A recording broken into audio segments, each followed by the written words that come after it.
Zakir Naik membuat sebuah pertanyaan dan tantangan yang sangat konyol menurut saya. Video lama sih, tapi menarik untuk kita bahas.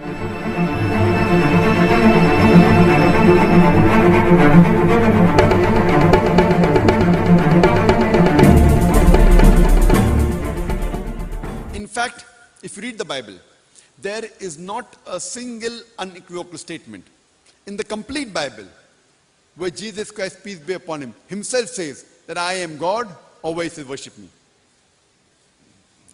I would like to repeat that there is not a single unequivocal statement, not a single unambiguous statement in the complete Bible where Jesus Christ, peace be upon him, himself says that I am God, or where he says worship me.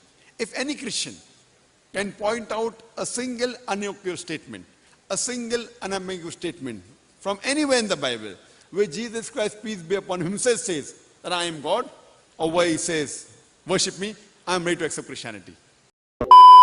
Pertama kita bahas dulu pertanyaan yang dilontarkan oleh Zakir Naik ini, di mana Zakir Naik membuat sebuah pertanyaan tetapi ia sendiri sudah mengunci jawabannya sejak awal. Dimana kalau ayat yang diminta sama persis kalimatnya seperti yang dikatakan Zakir Naik itu memang tidak ada di dalam Bible. Ini adalah ketololan Zakir Naik. Ia bertanya tetapi ia sendiri yang membuat dan mengunci jawabannya sehingga orang tidak bisa masuk dan menyentuh jawaban itu. Kalau saya mau pakai standar yang sama seperti Zakir Naik sebenarnya juga bisa dan gampang sekali. Misalnya, saya bertanya begini, di mana ayatnya dalam Al-Quran bahwa Muhammad mengatakan, aku adalah nabi asli, bukan nabi palsu, dan ikutilah petunjukku yang berasal dari Allah, maka Anda akan selamat. Saya yakin Zakir Naik sampai dia jungkir balik membuka Al-Quran pun, ia tidak akan menemukan jawabannya, karena saya sudah mengunci terlebih dahulu jawabannya, yang dimana saya sudah tahu bahwa jawaban itu tidak ada tercatat di dalam Al-Quran. Lalu, kalau memang tidak ada ayat bahwa Yesus mengatakan dirinya Tuhan dan sembahlah dia, mengapa orang Kristen masih menganggap Yesus Tuhan? Apakah orang Kristen itu bodoh dan tidak punya akal sehat? Nah, kalau ada Muslim yang berpendapat seperti ini, sebaiknya berkaca dan lihat fakta yang ada, di mana mayoritas agama terbesar di dunia itu adalah Kristen, pengikut Yesus Kristus. Lantas apakah mereka bodoh-bodoh sehingga menuhankan Yesus? Sayangnya, justru kebanyakan orang pintar dan cerdas serta penemu itu adalah orang Kristen. Kalau dibanding Muslim, iya dengan jujur harus dikatakan negara-negara mayoritas Kristen itu jauh lebih maju dan berkembang dibanding dengan negara-negara mayoritas Muslim yang banyak mengalami ketertinggalan peradaban. Saya cukup senang dengan kejujuran salah satu channel Islam yaitu Gur Gembul, di mana dia membahas masalah ini mengenai mengapa mayoritas negara berkembang itu adalah non-Muslim, sedangkan negara mayoritas Muslim tertinggal secara peradaban. Guru Gembul ini saya pikir cukup open-minded lah, berbanding terbalik dengan kadrun-kadrun yang tahu sendirilah. Tuhan sudah bagus-bagus ciptakan otak di kepala untuk berpikir, otaknya malah dipindahkan ke dengkul. Jadi, kenapa Kristen tetap menganggap bahwa Yesus Tuhan meski tidak ada ayat mengatakan akulah Tuhan dan sembahlah aku? Karena meski tidak ada ayat yang persis sama seperti yang Zakir Naik mau, tetapi banyak kok ayat lainnya yang mengatakan dan merujuk bahwa Yesus adalah Tuhan. Contohnya, 1 Yohanes 10 ayat 30 yang mengatakan, aku dan Bapa adalah satu. Lalu juga ada Yohanes 13 ayat 13, katamu itu tepat sebab memang akulah Guru dan Tuhan. Dan masih banyak lagi sebenarnya ayat-ayat yang merujuk bahwa Yesus itu adalah Tuhan. Silakan saudara baca sendiri Alkitabnya. Oke. Tapi ya namanya kadrun ya, sudah dikasih dalil sekalipun, ujung-ujungnya paling mengoceh bahwa ayat ini sudah dipalsukan, sudah direvisi, bla bla bla bla. Begitulah mental kadrun, tidak mau menerima kebenaran. Lagi pula di dalam sebuah ilmu penelitian, kita juga tidak bisa mengambil kesimpulan hanya berdasarkan pengakuan atau apa yang diucapkan oleh seseorang.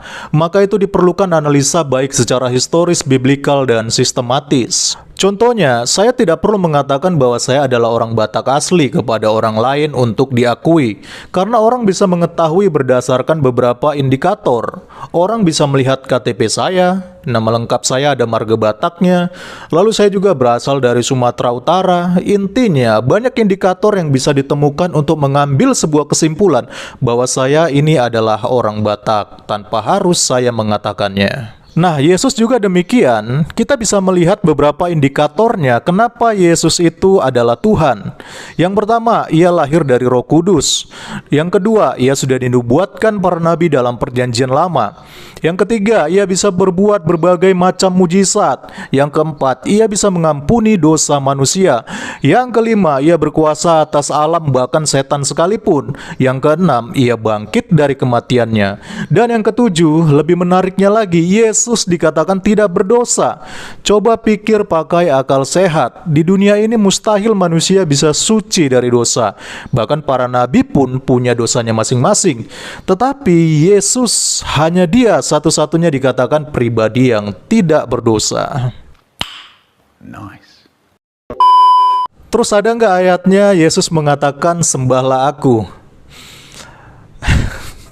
Maaf nih ya, Yesus tuh nggak perlu ngemis-ngemis minta disembah umatnya, karena umatnya sudah paham membedakan mana Tuhan yang benar, mana Tuhan yang cuma ngaku-ngaku, mana Tuhan yang layak disembah, mana Tuhan yang hanya ngotot minta disembah. Karena di dalam Kristen yang minta-minta disembah itu justru adalah setan dan juga iblis.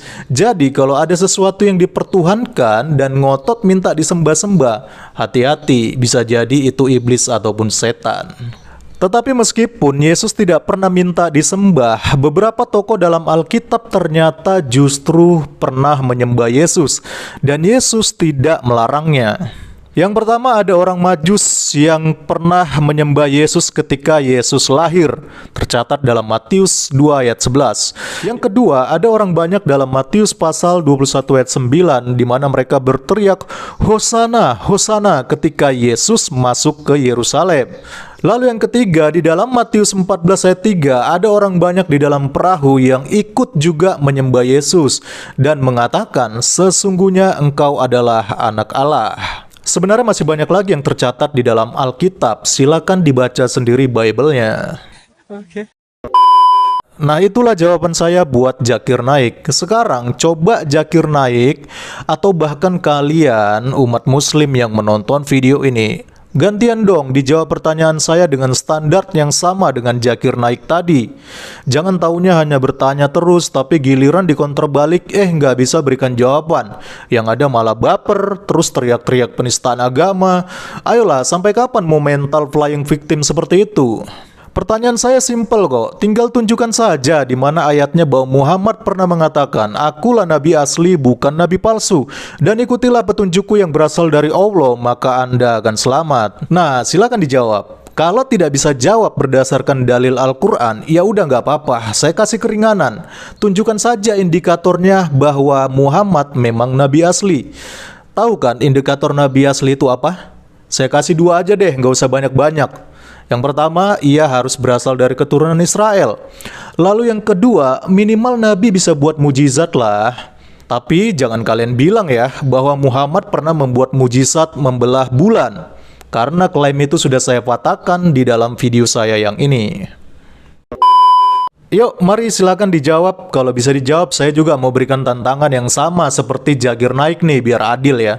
Kalau Zakir Naik tadi tantangannya bakal masuk Kristen, kalau saya bakal masuk ateis.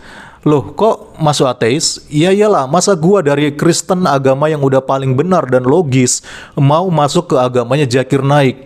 Ya kalau Kristen bisa dipatahkan kebenarannya dan ketuhanan Yesus bisa dibantah, satu-satunya pilihan ya jadi ateis dong. Dan satu hal lagi, saya juga mau katakan buat Zakir Naik, nggak perlu repot-repot menantang untuk masuk Kristen, karena di dalam ajaran Kristen, seseorang bisa masuk Kristen dan percaya Yesus adalah Tuhan, itu merupakan anugerah Allah, bukan hasil usaha manusia. Jadi sebenarnya itu omong kosong doang. Kalau pertanyaan Zakir Naik bisa dijawab, ia bakal masuk Kristen. Karena sekalipun Zakir Naik menantang untuk masuk Kristen, tetapi kalau Tuhan Yesus sendiri tidak menghendaki demikian, maka ya jangan harap. Oke, cukup sekian dulu pembahasan kita di video kali ini. Salam kritis, Tuhan Yesus memberkati. Shalom.